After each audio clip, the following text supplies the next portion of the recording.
I'm so sorry. For some reason, my phone is just not being nice to me, and it just cut out as I started to mash the potatoes. We'll see if we can get through this. I'm not sure we can. Anyway, all I did was I added a little bit of cream to it and some Duke's mayonnaise and butter.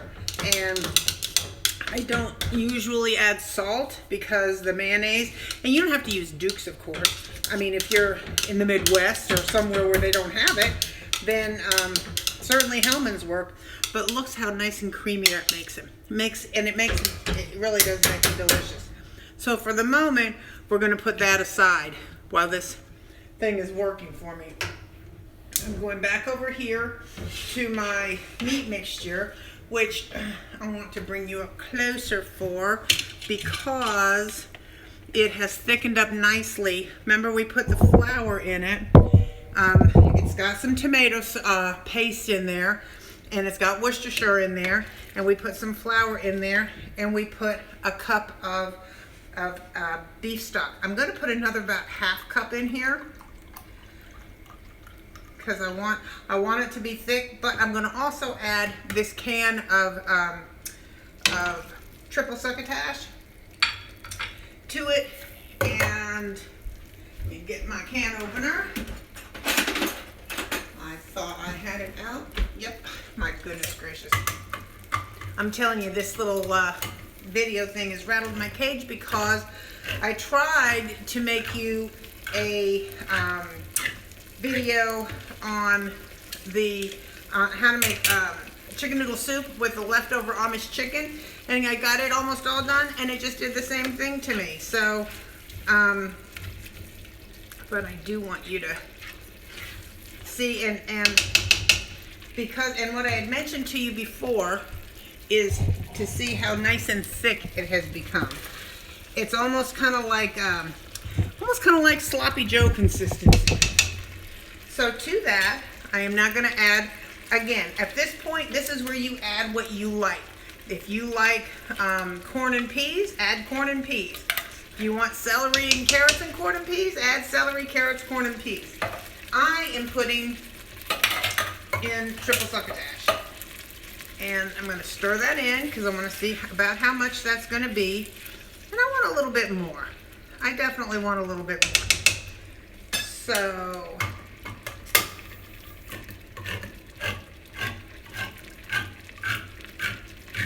but I think I want more of the vegetable. Oh, that's right. And a little less of the liquid. So I'm going to drain out a little of the liquid. And then, oops, put the rest of that in there. Okay, so now, this is our basic meat pie. I am going to let this, cook for a minute and get it thicken up a little bit. And I'm going to get some cheese out in the meantime. I hope that by stalling this thing, I'm not going to kill my video, but we shall see. Live and learn, right? I'll be right back. Okay, well, let's cross our fingers. So far, so good. So I want you to see in here, and I want you to see how this is thickened up so nicely. See that? It's just nice, thick. And I gotta tell you, it is really very good. And you should be checking. You should have a spoon and taste and see if you need more salt, pepper, whatever you like. Make sure you've got it in there. So now what we're gonna do, and really, this is not hard. I mean, really it isn't. It's browning your meat, your ground beef with onion and garlic, and then a little, season it the way you like to. I just used salt and pepper because the tomato paste and the beef stock, all that stuff has flavor to it. But then you thicken it, you use your Worcestershire sauce, and all of those things have layers of flavor. So what I'm going to use is I love this. Is this not the greatest casserole ever? Can you see that? It's Kiki's Casserole. I love it. It was a gift. I'm going to spray it. Of course, you know I'm going to spray it because I don't want to work endlessly on it. And then instead of spooning, because I don't have that much patience, I have a big old cup, and I'm going to just take my cup, move this over here, and move this over here, and mitigate my mess. And I'm just going to put it in the bottom, juice and all, of this lovely Kick-Casserole. Using this just kind of makes it go a little faster. And honestly, I might look like I had a rough day in the kitchen. I probably do. But at the end of the day, it's not cooking that ever beats me. The technology, that's a Kick-Casserole. Okay. So, let me get rid of that. And pour this little last bit in here because, you know, we don't waste anything in the pot. Everything goes in. Here we go. Get that all nice. Oh my gosh, it smells so good. And here's the other thing too. I could have made this morning and made everything. I'm going to top it with the mashed potatoes here in a second and just let it sit here, come to room temperature, and cover it and put it in the fridge. And then brought it out maybe an hour or so to bring it to room temperature and cooked it off. It's going to go in at 375 for about 30 minutes. If your potatoes start to get a little too brown, you can always put a little piece of foil over the top of it. But and it freezes wonderfully. So there you go. You know me in the freezer. So now I am going to top it with cheese, glorious cheese. Get rid of that bag. You know, for something like this, I don't mind using this bagged cheese. If I'm baking or making cheese balls or different things, I'm going to want to use fresh grated. But something like this is absolutely fine for this kind of cheese. If you can get it open, which I'm struggling with. So let's try a pair of scissors. Okay. Did that give my magic? Well, then there's always the Ziploc method. Okay.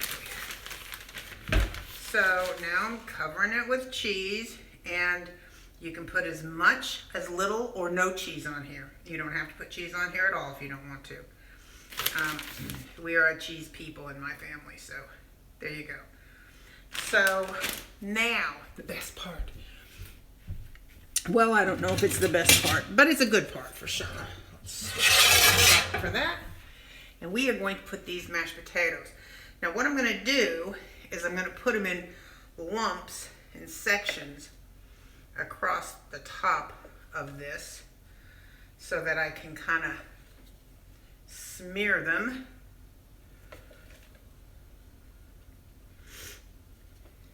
And I want you to know that if you weren't watching, this would probably go much easier. That's how it always works, you know. Okay, get some in that corner. So now I'm going to just start to kind of edge it around. Fill in my holes. I used 3 big potatoes to make this much mashed potato.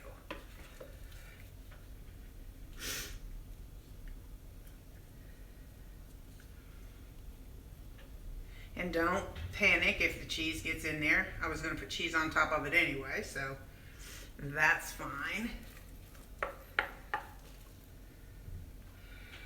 a little in there. That's a lot.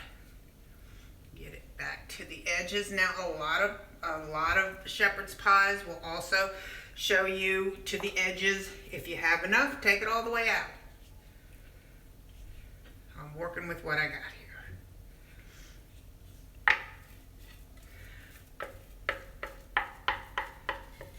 Go. That looks like it needs a little there.